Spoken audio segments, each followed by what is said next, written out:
Namaskar, hello, and a warm welcome to you. As you have seen in the video title, today I'm going to talk about ways to reuse, recycle, upcycle old sarees into new items of clothing. So basically what happened is that a few years ago I came across an article which clearly mentioned that the fashion industry is the second biggest pollutant in the world. Can you imagine? I was shocked to the core reading it, and there's a massive harmful effect on the environment of fast fashion. I have to admit, I used to be a shopaholic and I love to buy new clothes and wear them every now and then, shocking everyone with my massive collection of clothes. But after I came across this piece of news, I really did not want to carry on with the same lifestyle. I decided that I have to mend my ways and need to do something about it. But at the same time, I do love dressing up. I love wearing new clothes. I love being in fashion. So I brainstormed and I came up with the idea of upcycling old items of clothing into newer forms. And as you know, the saree is my favorite clothing item. It's about 5.5 to 6 yards of beautiful fabric, and really there's so much one can do with it. I have lots of sarees, as does my mother, as does my mother-in-law. In most Indian households, you'll find loads and loads of sarees and not enough uses of them. Whenever I arrange the wardrobes, I will select a couple of sarees and then decide on a design and a cut and send them to the tailor. So I would say over the last few years, I've built a decent collection of upcycled sarees. I have a few with me now and I'm just going to show them to you. So let's begin. All right, the first item of I'll talk about is also the simplest one. It's a salwar kameez. So a salwar kameez has got a top, a bottom, and may or may not have a dupatta. For the top, you will approximately need 2 to 2.5 meters. For the bottom, also the same 2 to 2.5 meters, maybe slightly more, depends on what sort of design you want. If you want a salwar with a lot of flare like the patiala style, then you will need more. Same for the top. If you want a longer top, you obviously will need more fabric. And the dupatta, my preference is for a 2.5 meters dupatta. I know some dupattas come 2.25 meters, but I find them to be too short, and I think short dupattas do not look nice. But anyway, I'm not a dupatta person per se, but I have made a few salwar kameez sets with sarees like this one. The bottom of this one is a patiala with lots of flare, and the top one has compensated for the loss of extra fabric by being slightly shorter. This used to be a cotton chicken saree. As you can see, my tailor kindly cut the border design and made a yoke out of it, but it still has the embroidery of the chicken on it. Similarly, I have got another salwar kameez. This used to be a saree, quite a jazzy, fun statement saree. I have got both the salwar and the kameez in the same design because the saree had the same design all over.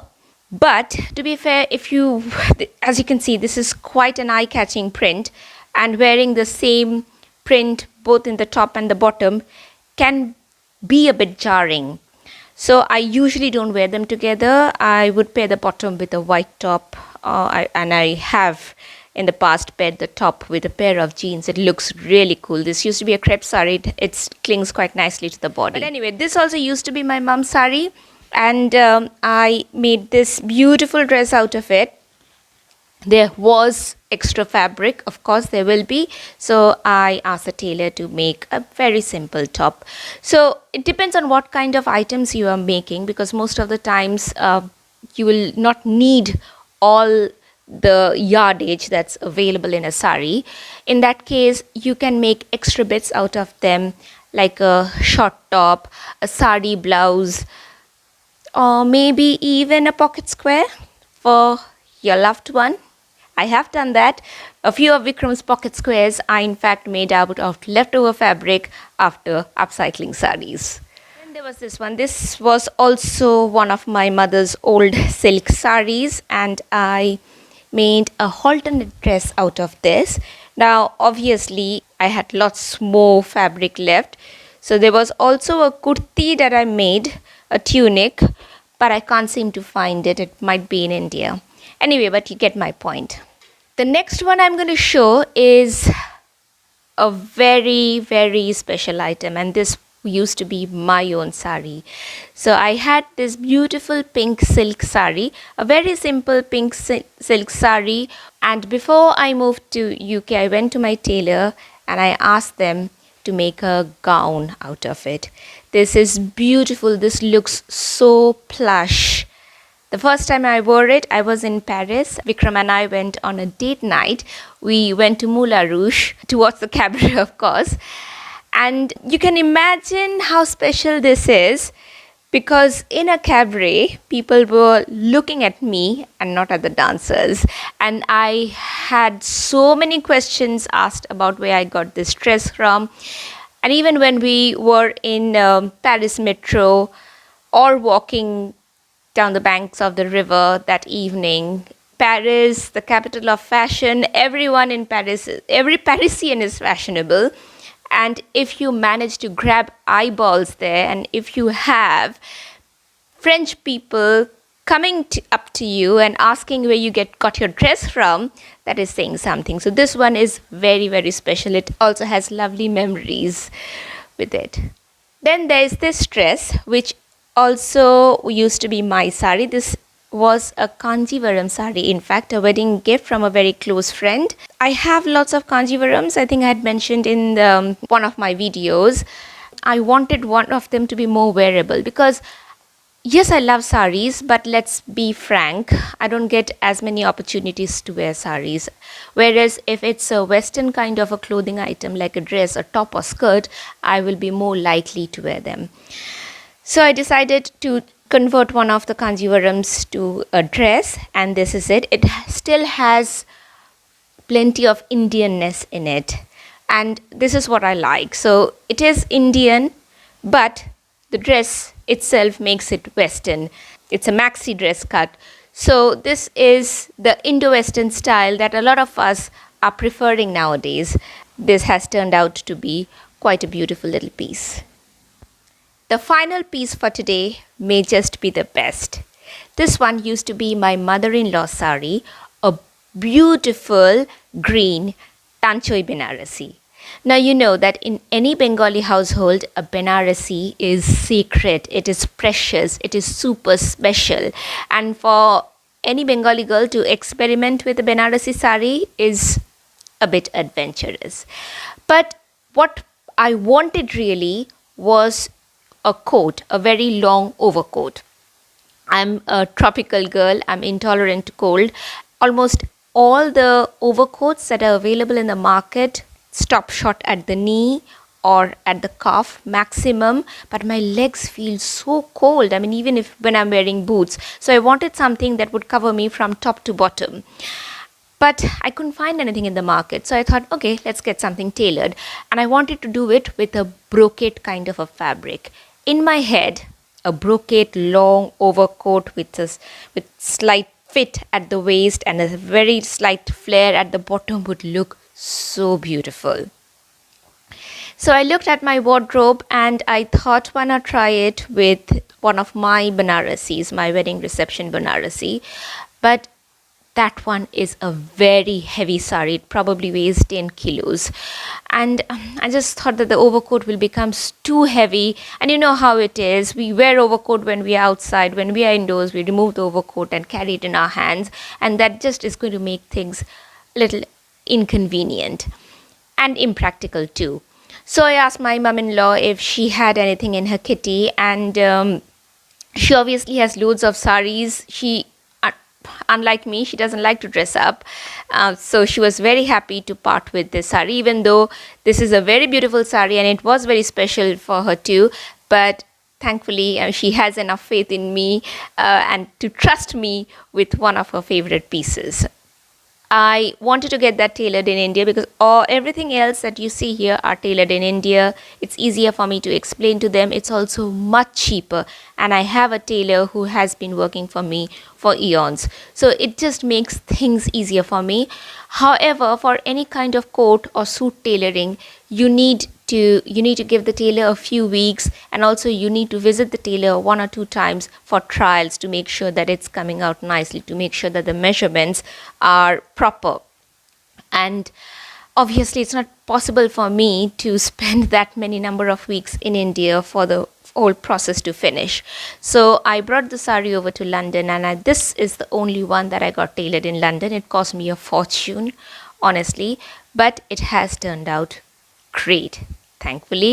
I will highly recommend this tailor, by the way. I'm going to write the address in the video description if you're in London and if you're looking for any kind of tailor to alter ladies' clothes or men's suits or anything. He's quite nice. He's in central London near Old Street Station. So anyway, let's have a look at the dress that I've been gushing about for the last few minutes.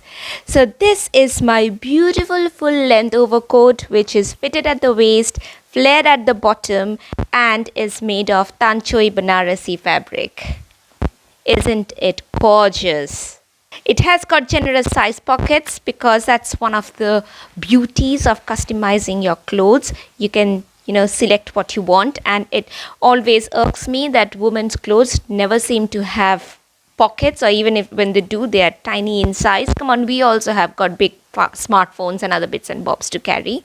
It also has got a secret pocket inside to hide my secret stash. The lining, I went for a lime green lining, or is it more yellowy? But anyway, it more or less matches the color of the original fabric. I had the option of going in for a contrast color. I could have selected bright pink, but I want the fabric to be the eye-catching bit, the statement bit. I do not want the attention of the audience to divert to other things like a contrast lining. So I decided to stick with a more or less neutral color for the original shade of the fabric, and then let the beautiful Tanchoi Banarasi work speak for itself. The only one thing that I want to change about this are the buttons. I got this delivered probably in February, and my intention was to inaugurate this over the spring, but then COVID had to happen and none of us really got a chance to venture out. So I haven't had the opportunity to wear this yet.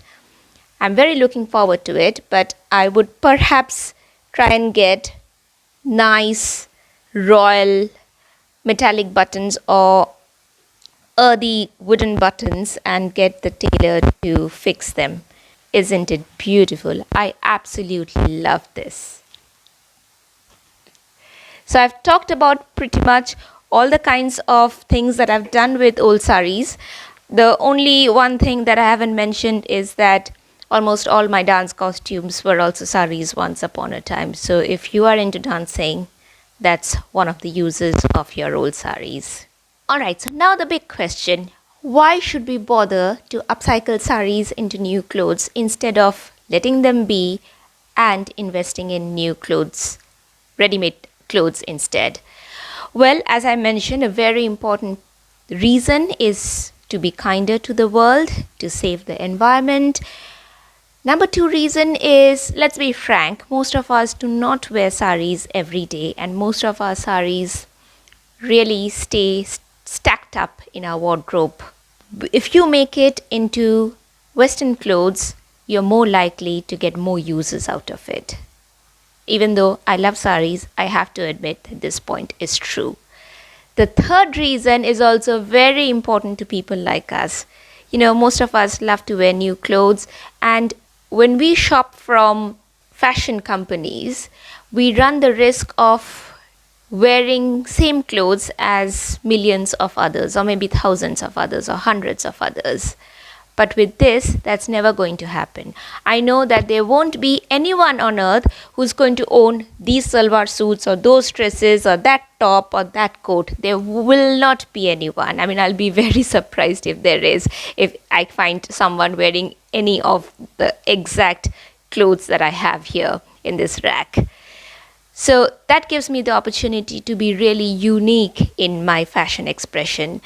For me, that's very important, and that's one of the reasons why I love upcycling clothes in general, not the sarees, other bits too. I'm going to come up with videos where I have upcycled Western clothes into Western clothes, but with a new twist.